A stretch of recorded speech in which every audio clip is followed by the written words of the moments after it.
Aliens Explored is a podcast exploring famous and obscure cases of UFO sightings, alien abductions and other strange events from both a believing and a sceptical perspective whilst keeping an open mind. I'm Stu Jackson, a professional actor and amateur ufologist with a particular interest in the crop circle phenomenon. I'll be debating that otherworldly visitations are real. The truth is out there. And I'm Neil Kelly. I'm a professional actor as well and used to work for the military as an intelligence analyst. I'll be arguing from a more doubtful point of view. I mean, it's all a bit far-fetched, isn't it?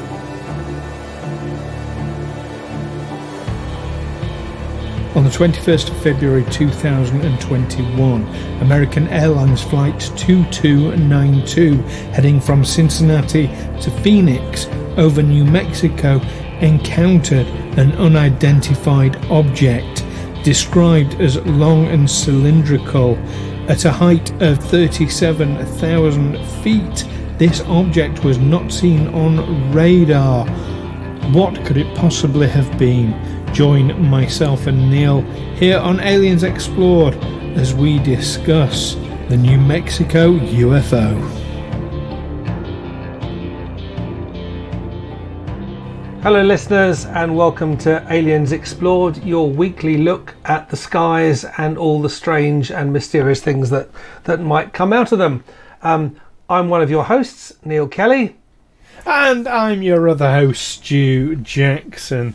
And this week we're looking at quite a recent event. Very recent event. Yeah, I think it was the most recent one we could find. Was yeah, pretty much. Well, actually, I've got people who email me events that have happened around the world. So actually, just this week I've had about 4 things sent to me about events around the world. So, UFO events happen all the time. Do they happen? Are they a fairly sort of constant stream, or do you get sort of flurries of activity and then it goes quiet for a bit? Oh, good question. Well, that could be another show, couldn't it? Do they come in fits? Is there a UFO season? Yeah. Well, I know there is certainly a season for crop circles, but that could be to do with the crops themselves. That could be the crop. Yeah, that stands to reason. Yeah, they seem, from what I've noticed, and this is without doing any analysis, just more of a gut feeling. Yeah, they seem to be fairly consistent. Okay. Some weeks I'll get more than others, but there doesn't seem to be a pattern, as it were. That's a really good. It's making me wonder now, that one. But as you say, with crop circles, yeah, you can only get them when there's crops, can't you? Which will be summertime. Yes. And of course, just because I've not heard about a UFO event doesn't mean to say that it's not happened. So yeah, interesting one. But yes, this one is a very recent one. So just slightly back into the 21st of February of this year, 2021, over the pond in New Mexico. Yeah, which is fairly much... New Mexico is a pretty busy place for UFOs, isn't it? That sort of southwest corner of the United States. There are quite a number, yes. It's I don't know, would you call it a hot spot? Well, how far is it from Roswell? Well, Roswell is in New Mexico. Yeah, so... Yeah. That in of itself raises an interesting question. Before we get into today's topic, is it that you get more UFO sightings somewhere like New Mexico because you get more ufologists in that area because of its history? Or is it just that you get a lot of UFO sightings around that area? Which attracts ufologists who go and see them. Yeah, so chicken and egg. Chicken and egg. Also, if you look at the sky, somewhere like New Mexico, compared to the skies over London, they are big skies, big clear skies, and you can see a spectacular starry night in a way that you would never see in a city like London due to all the pollution, light pollution and other kinds of pollution. We don't have these big skies where you can see meteor showers on a regular basis, shooting stars. When do you ever see a shooting star in London? Most Londoners probably never seen one. Yeah, well, I mean the light pollution in Britain in general is pretty appalling. We're a small, crowded country. We are indeed, but a very well lit country, we have to say. Yeah, I mean, that's it. I mean, it always strikes me watching an old movie or TV program even from the 1980s or 1990s, how much darker the streets were then compared to now. How much more the street lights illuminate now. How much more shop windows will be just constantly lit all night. We don't have dark streets anymore that we had 30, 40 years ago. No, that's very true. I think the nature of how people live their lives has changed quite a bit since then as well. People tend to go out more at night. It used to be like, 6 o'clock, all the shops would shut. Everyone would just go in, and the only people out after dark were ne'er-do-wells. Yeah, and roustabouts and cut purses and ladies of the night. You can go to Tesco at midnight. Yeah, which in the 80s, of course, that was never a thing. But I think there was at some point when someone decided that even when the shop is closed, we need to keep the shop window lit so that people can see what we're selling, even when we're not open. I think that, and for security reasons as well. Was it for that? I thought, I always thought it was for security reasons. Yeah. No, I thought it was just to do with because a shutter would be a more secure option. I would have thought. Although once someone's behind the shutter, they can do what they like. Yes, but you're less likely. Well, it's cheaper than a shutter for one thing, but you're less likely to break into somewhere that's well lit and highly visible than you are somewhere that's dark and furtive. And I was also told once, I realise we're digressing, talking about the skies, as we do. But I was also told once that in a large office block, for instance, because the way strip lighting works and the amount of power it uses to turn a light on, it uses less energy to just leave them on all the time rather than turn them on and off. Yes, the old starters that you used to get in LED strip. I think the technology has moved on a bit since then. But I remember that quite well as well. But like you say, we have digressed a little. We have quite a lot. I mean, we haven't even said the details of this incident yet. This incident that happened in the middle of the day, in broad daylight, anyway. So this is it. So yes, an American Airlines flight 2292 from Cincinnati to Phoenix reports over the radio a UFO, and this has actually gained quite a lot of traction and a lot of notice in the media. This particular case, at the time anyway. It wasn't so much they radioed in and said we've seen a UFO. They radioed in and said, do you have any targets up here? We've just had something go right over the top of us. Yes. They described a cylindrical object,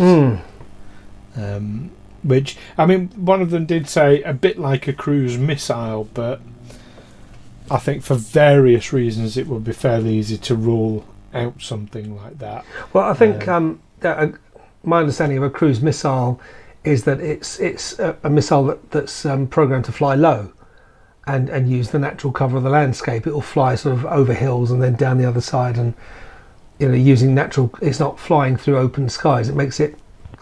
Its onboard computers can map the landscape and keep close to the. Like a low flying aircraft. Yes. It's harder to hit. About 50 foot it can go at speed if it's over water, it's even lower. It's like, maybe a couple of meters when it's over water. So I think what made it look like a cruise missile was the fact that it appeared to be going horizontally rather than vertically. Normal missile, other kinds of missiles go up and over and down, don't they? Whereas a cruise missile does fly like an aircraft, Yes. like a drone. It's a drone, isn't it? Really is. Absolutely. And to be fair, so cruise missiles, so I've done a little bit of research, they can fly at height, and in fact for approaching their target they would fly at variable heights. They'd go at height for speed to go sort of a long distance, and then as they're approaching their target they will hug the ground. Well, they can also be air launched, can't they? They can be launched from a high flying bomber. They can, absolutely. But this was at a height. So for listeners who are more familiar with the geography of New Mexico, this happened just west of Clayton. So that's in the northwest corner of New Mexico, I believe. Northeast corner. Northeast so corner, they're flying from Cincinnati from the northeast, flying down. So New Mexico's a big place. They're still at 37,000 feet cruising speed. Yes, they are. Not ready to begin their approach to Phoenix. And there is.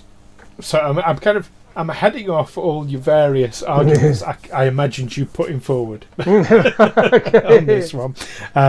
There is a missile testing site, not too far away, White Sands. But I say not too far away, it's actually 400 miles away. Now, to us, that is a ridiculous distance. Obviously, across New Mexico, it's still in New Mexico, but 400 miles away, the chance of there being sort of traffic from there is very, very minimal.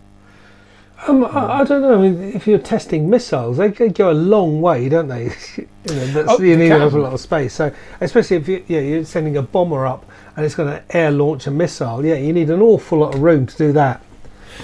Oh, definitely. And White Sands itself is a big area. And in terms of range, yes, it's not beyond belief, but they don't go outside White Sands. I mean, that's what White Sands is for. Is for testing these things. So it's a no-fly zone. Because can you imagine if a civilian plane got hit by one of their missiles whilst testing it? That would be pretty disastrous. Yeah, but the US military do have form for accidentally shooting down airliners, don't they? Well,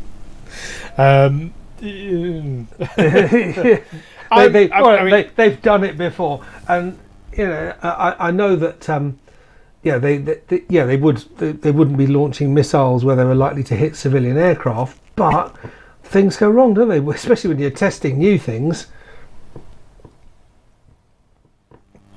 They can potentially, but do you know what absolutely convinces me this was not a cruise missile or anything similar? It didn't show up on radar. Yeah, because they phoned into ground control, Major Tom. No, they phoned in, didn't they, to air traffic control, who said, "Well, we can't see anything up there." Exactly. Now, the reason why a cruise missile hugs the ground the way you described is to avoid radar. They're not stealth. They're not stealth vehicles, cruise missiles. They're not stealth, but they're low flying, and they're relatively small as well. Yes. So we've got this cylindrical object that passes by them close enough for the pilot and co-pilot to physically see. It doesn't appear on radar. It gives them a flyby. I mean, this is hard to comprehend what this might actually be. Yeah. But apparently this is something that happens fairly regularly. It does. This in that particular part of the one world. caught the media's attention. Yeah. But yes, it's not an uncommon thing to happen. Absolutely. But when you read this story, so I'm intrigued. What was your gut feeling that this might be? Gut feeling that, oh well, that's one of those things that we can't explain. I mean, obviously, yeah. My first thought is, yeah, was it the military? Is there just stuff that pilots see in the sky that they get confused? They mistake natural aerial phenomena for aircraft.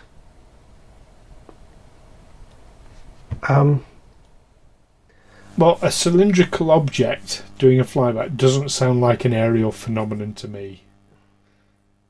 No, but if it really was, it was just something that looked like a cylindrical object going very fast, flying over them. Presumably, it wasn't leaving a jet trail.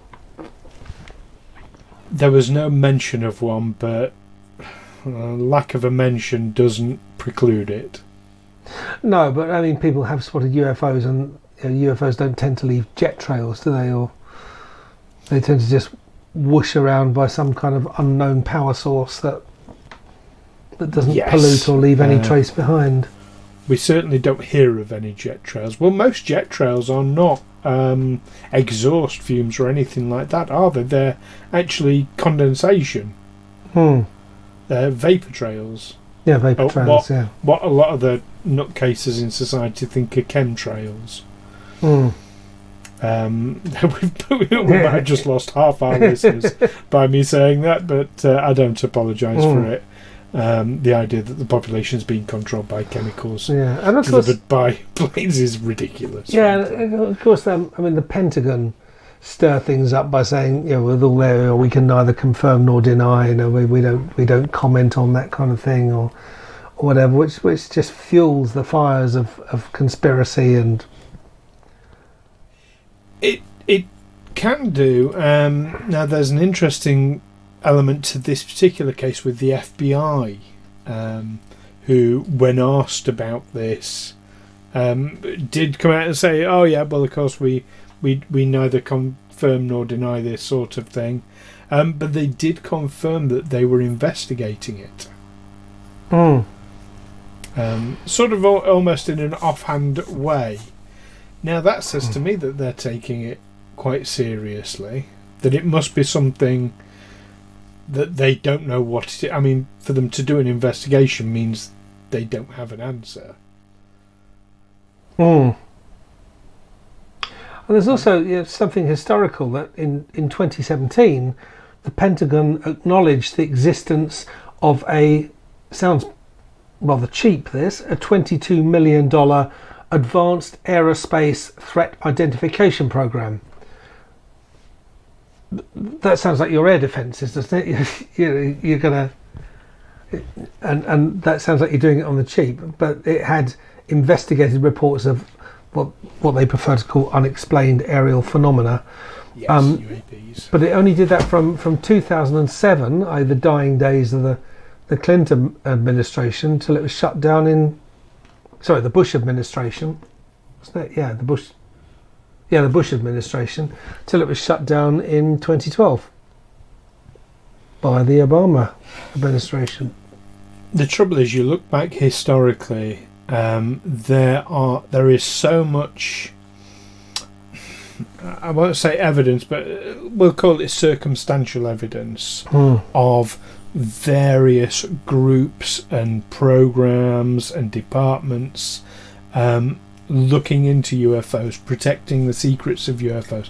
You go back to Project Blue Book, Majestic 12. Historically there has always been something. So the fact that they've said, yeah, we've got a department looking into it, the bit that I find credulous, or incredulous rather, I find the idea that there is a department credulous. What I find incredulous is that it was disbanded. I think, no, they went underground. They just carried on. But American national security, or even sort of crime prevention, is notoriously bureaucratic with all these different organisations all competing with each other. I mean, you watch any thriller, any movie or TV series. The sheriff's department is investigating. Oh no, the city cops are taking over. Oh no, this is an FBI matter. Oh no, this is the DEA is stepping in. Oh well, no, this is the CIA's department. No, this is NSA. It just goes on and on and on. They're always just tripping over each other. And sort of squaring up to each other. It wouldn't be a cop story or a national security story without some kind of standoff between at least two different agencies, either intelligence or security agencies. Whose jurisdiction is this? Yeah, whose jurisdiction? Absolutely. And it's they call it the swinging dicks or whatever. It gets very macho, doesn't it?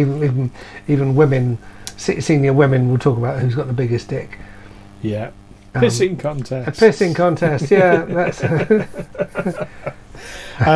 but yeah, so the FBI are investigating. Now, I mean, one other possible explanation that I managed to sort of find out there was that there was a Learjet in the vicinity of them at some point. But the trouble is, it was at this was flying at 82,000 feet. The Learjet.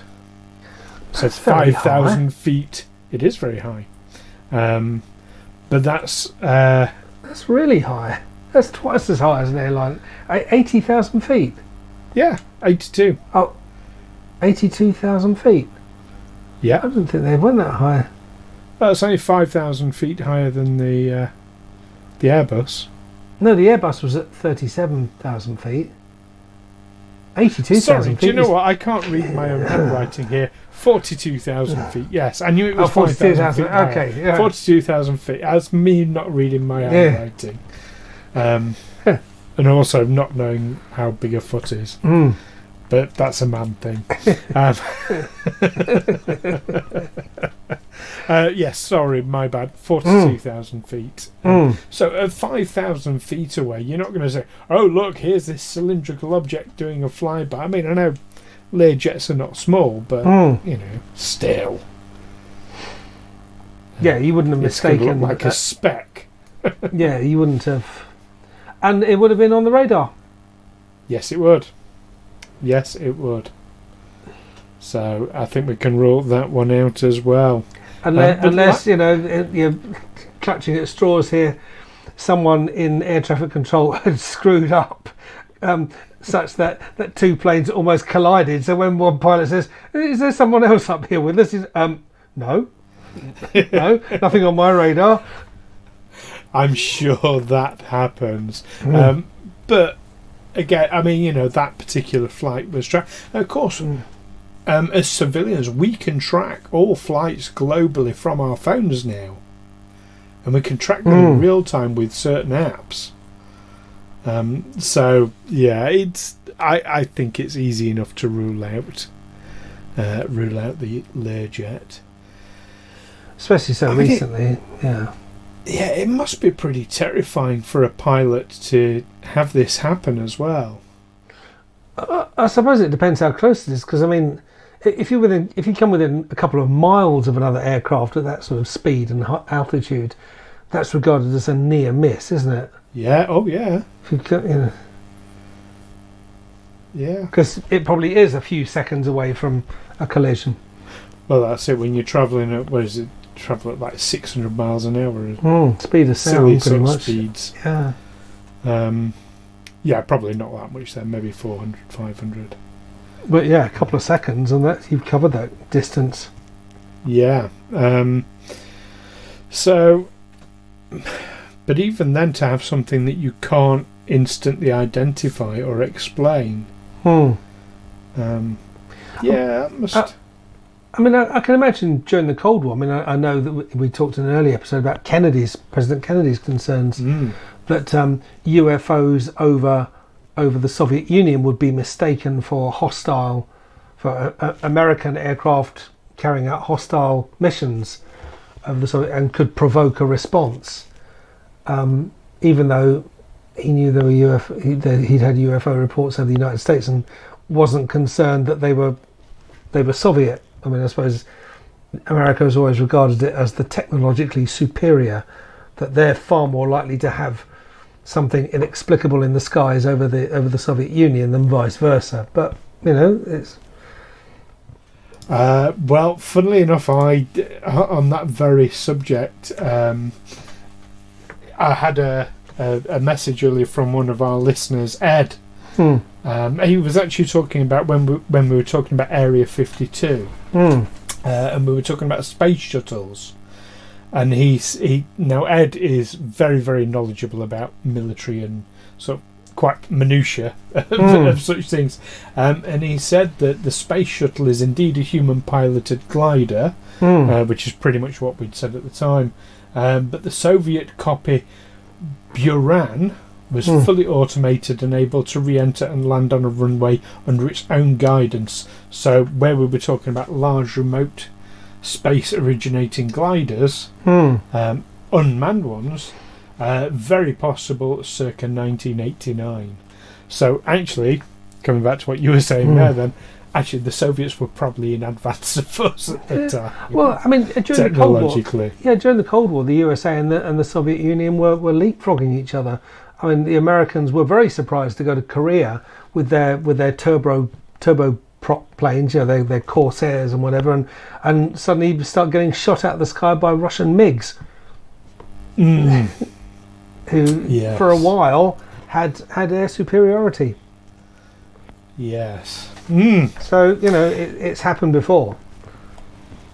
Well, something else that's happened before on every single episode we've done is we've hit that time where we summarise what we think. So, 21st February, New Mexico, Flight 2292. Did they see an otherworldly craft, Neil? Or was it something more terrestrial that just hasn't been identified? Yeah, it's certainly something inexplicable. It's something that didn't show up on the radar or wasn't admitted to having shown up on the radar. I don't think there's enough evidence that this has come from another dimension or from another planet beyond our solar system.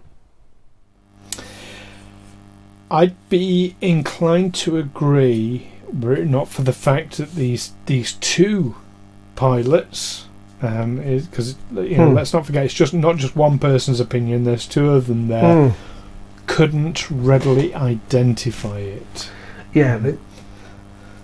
I mean, they're even the most advanced, futuristic-looking airplanes still look like aeroplanes. That coupled with it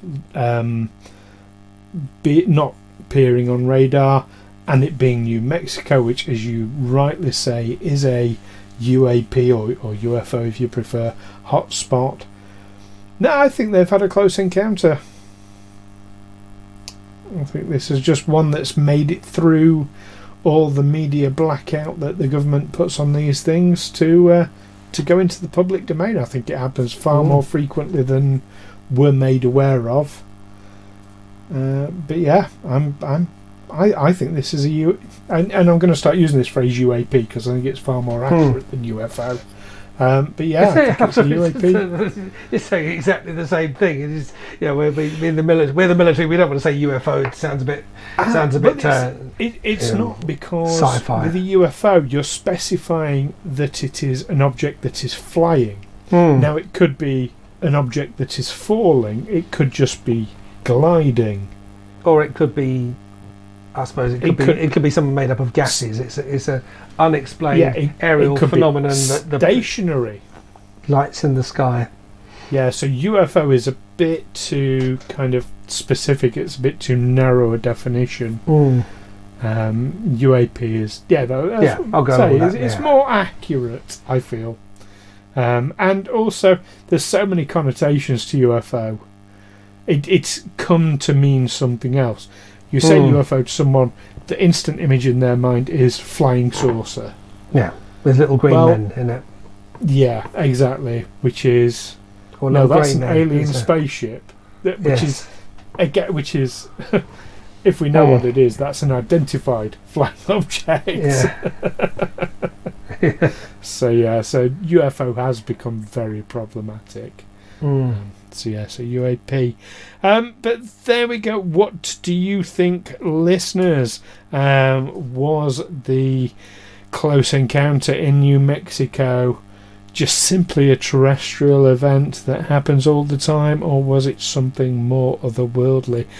Do let us know by the usual means. You can find us on Twitter, on Facebook by searching Aliens Explored, or of course visit us here at aliensexplored.com.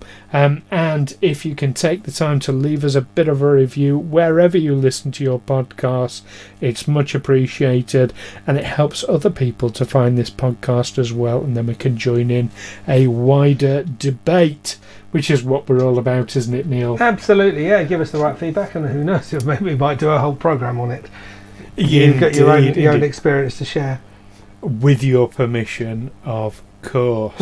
Now, next week, I'm going to hand over to Neil to tell us what we're doing next week, because this was all your idea, wasn't it, Neil? Well, sort of. Yeah, so next week we will be asking the question whether UFO abductions are simply caused by some kind of sleep disorder, a perception of having been abducted because of...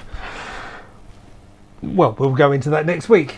Yes. Well, that's a bold statement to make on a podcast where we're going to get a lot of people listening who may feel they've had such experiences. Absolutely, But we will be debating that one and going into some depth on it. I'm looking forward to that debate. Me too. Yeah, so don't miss that one. In the meantime, keep watching those radar scopes and the skies. Take care for now. Until next time. Bye. Bye.